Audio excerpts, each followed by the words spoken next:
This a new Scorsese classic? So Killers of the Flower Moon tells the story of the true life story of the Osage people being hunted down and killed in the 1920s and how they were the highest paid per capita, they're the richest per capita people in the world, and then a bunch of white people came in and took it all from them and started committing murders. And it led to one of the first ever investigations from the FBI.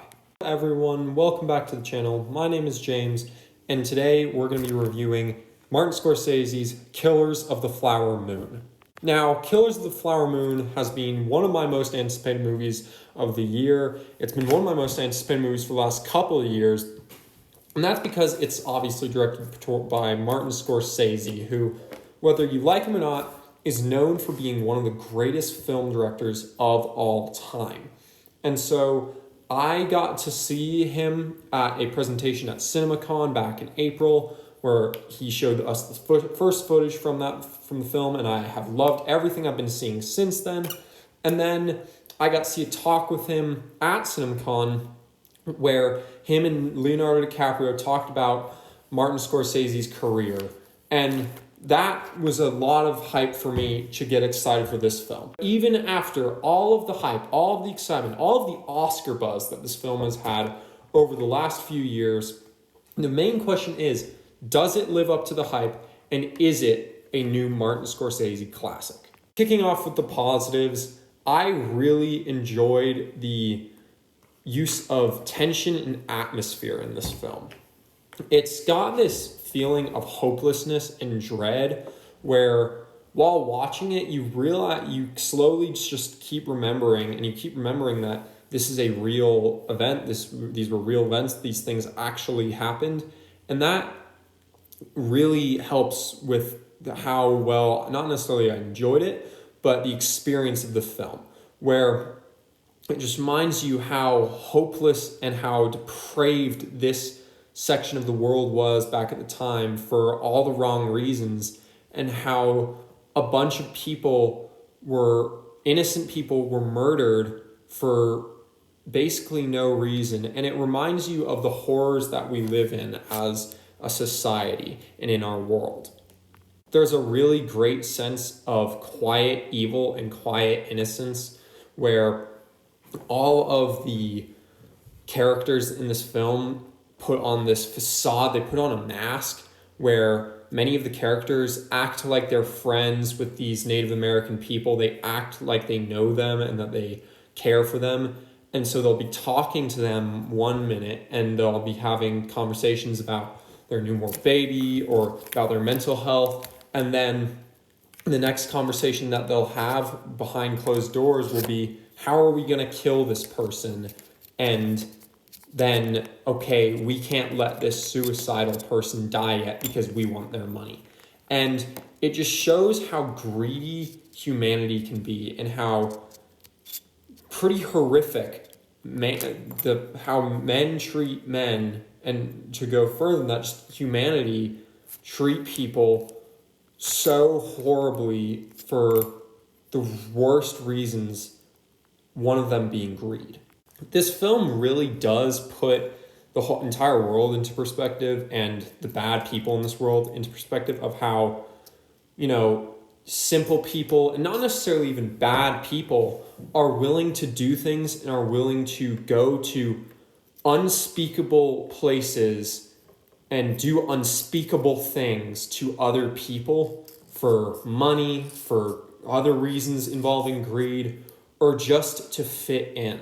Where there are certain characters in this film that you can very clearly tell aren't inherently terrible people. Everyone's flawed, but they're not, and they're flawed people, but they're not inherently bad people, and they don't necessarily want to be doing these things, but they're told to by higher ups, and they're told to by people that they think are their friends, and so because of that, they do these heinous acts and they kill these innocent people.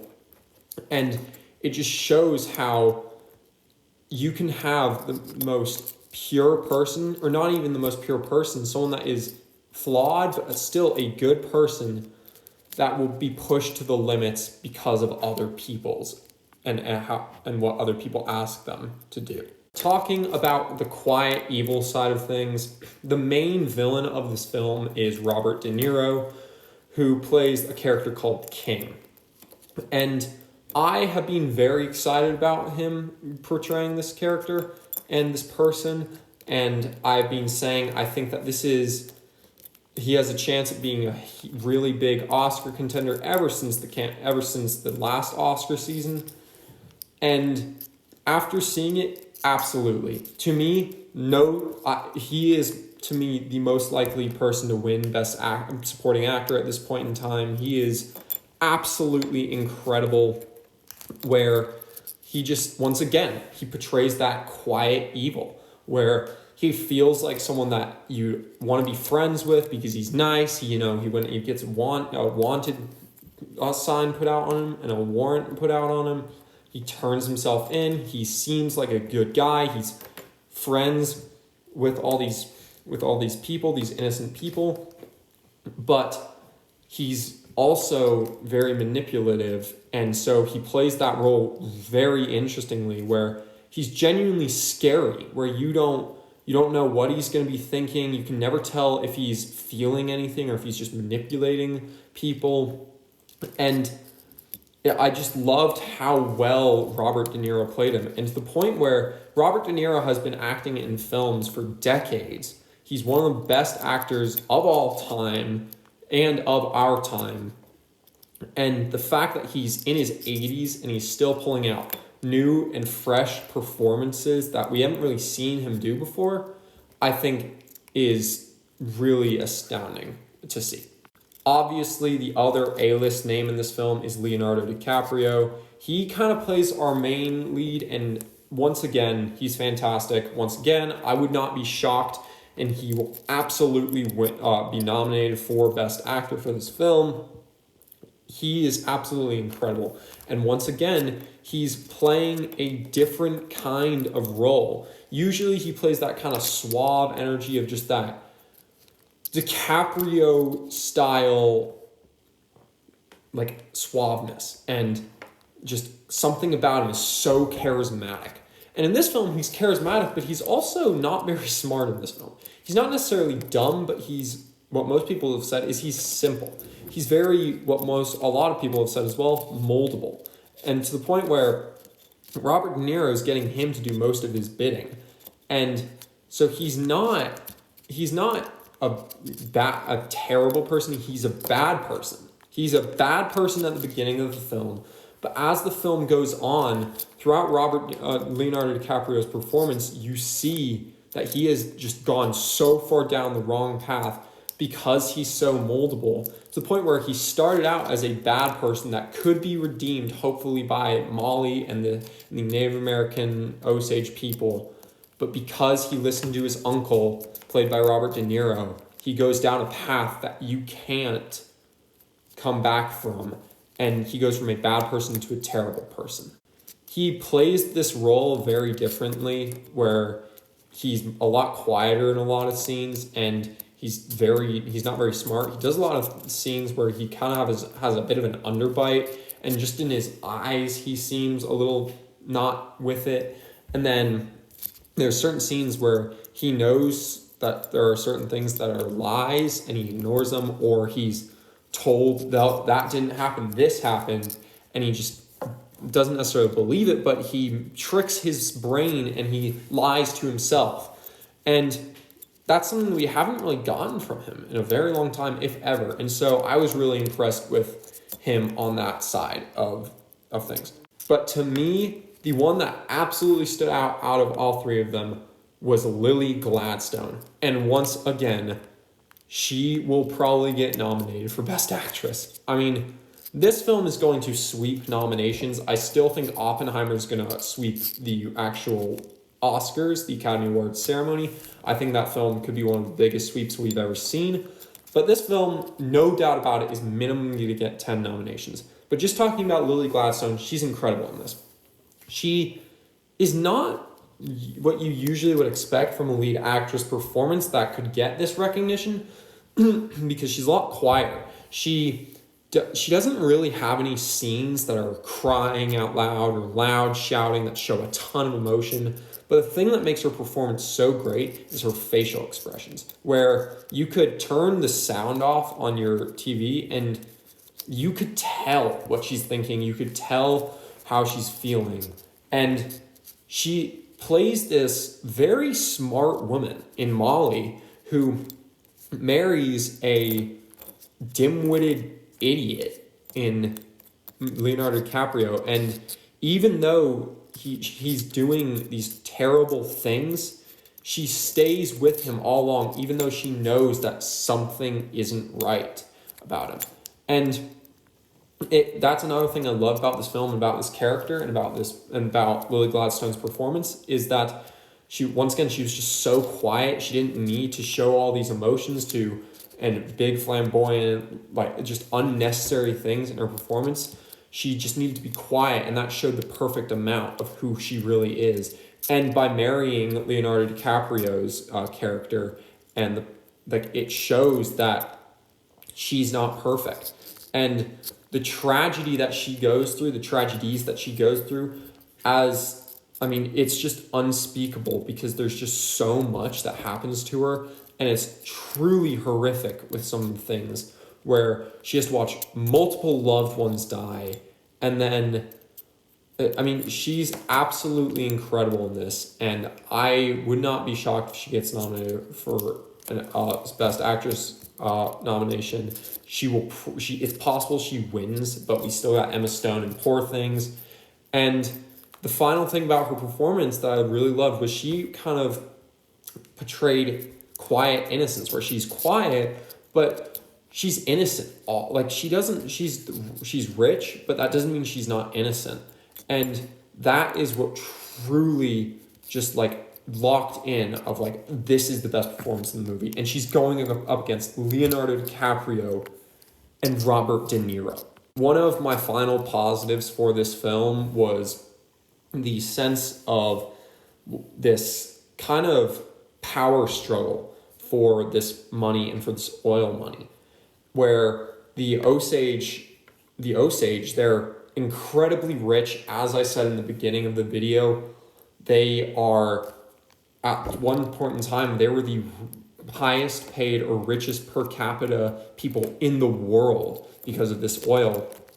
And it's very interesting seeing this power struggle of, they're the richest people, they control all the money, they have all the money, but then the white people, they control everything else. They control hospitals, they control the sheriffs, they control transportation, they control everything. And so that's why it took them so long to get help.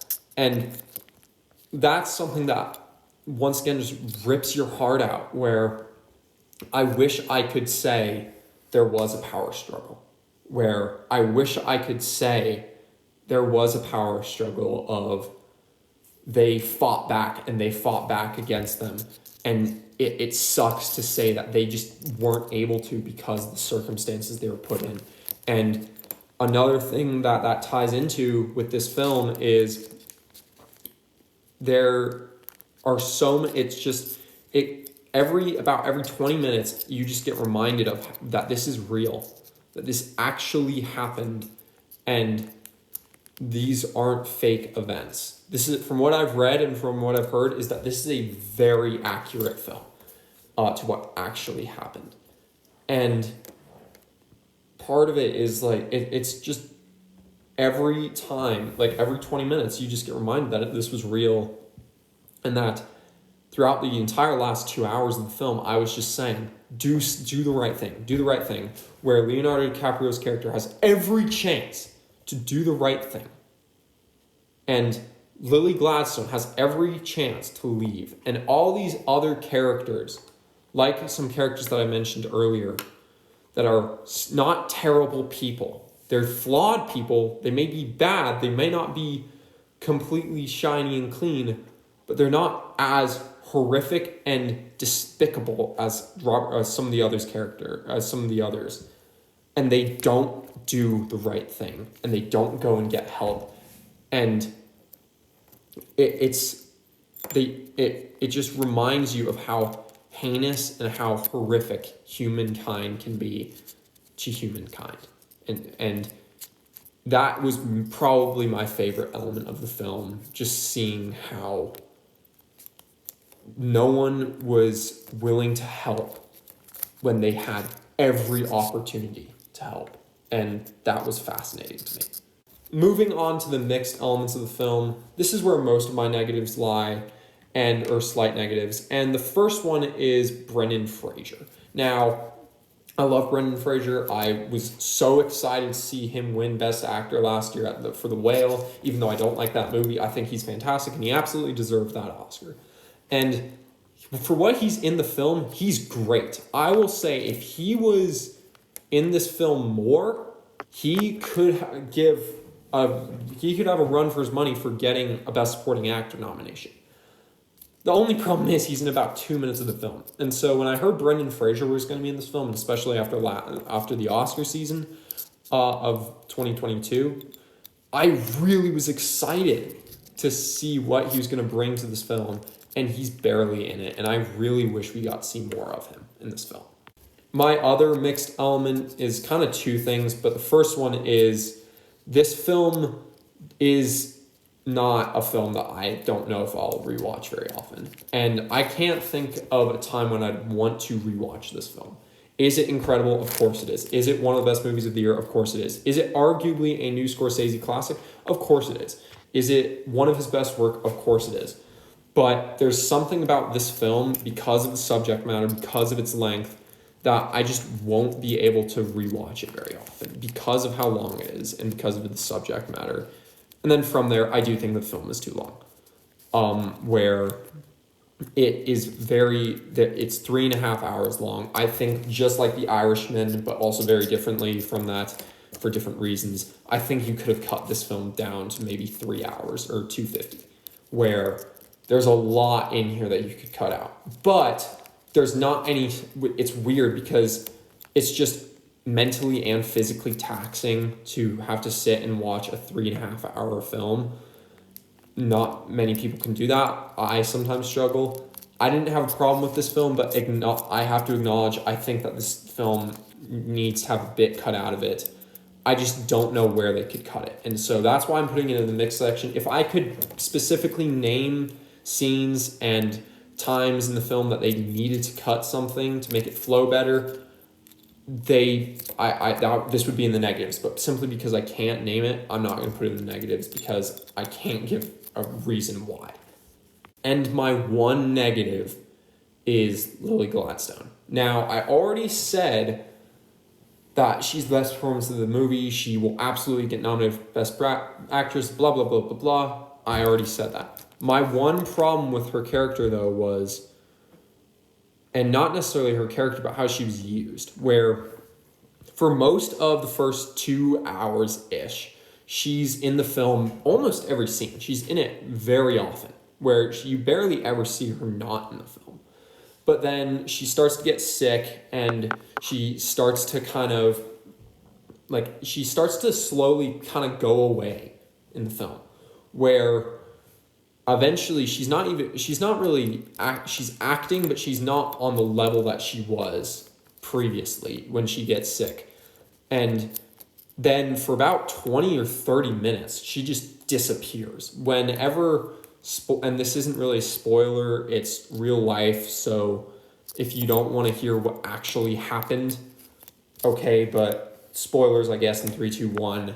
When Leonardo DiCaprio's character gets taken, she kind of just leaves the film for about 20 to 30 minutes, and then she re-enters the film, and they kind of rush through the events of her getting better, her getting back to health, and her getting medical attention, and then about half an hour later, the movie ends. Now, when she comes back in the fold, it's great, but when she's gone, it really it really takes a toll on the film, where you kind of miss that sense of innocence in this film and that sense of hope that you might have.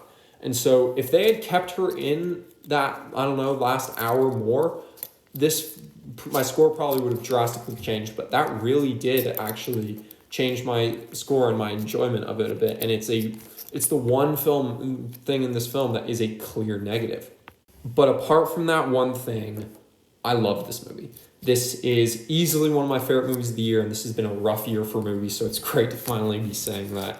And I cannot wait to see what Martin Scorsese does next, and I absolutely think that this is not only an important film, but it's a necessary film for today's audience. So if you are a fan of Martin Scorsese and his films, or Leonardo DiCaprio, or Robert De Niro, or westerns, or gang films and crime films, and you want some educational entertainment, absolutely go see Killers of the Flower Moon. It may be a bit too long for you, it may be a little too taxing, but I think it's one of these films that everyone absolutely must see at least once. So for me, it's absolutely one of the best films of the year, and you should go see it in theaters, and then when it comes to Apple TV Plus, you absolutely have to watch it. So buy it for me. Well, thank you for making it to the end of this video. I hope you enjoyed this review. Please let me know what you thought of Killers of the Flower Moon down in the comments below. And as always, I'll see you on the other side. Bye-bye.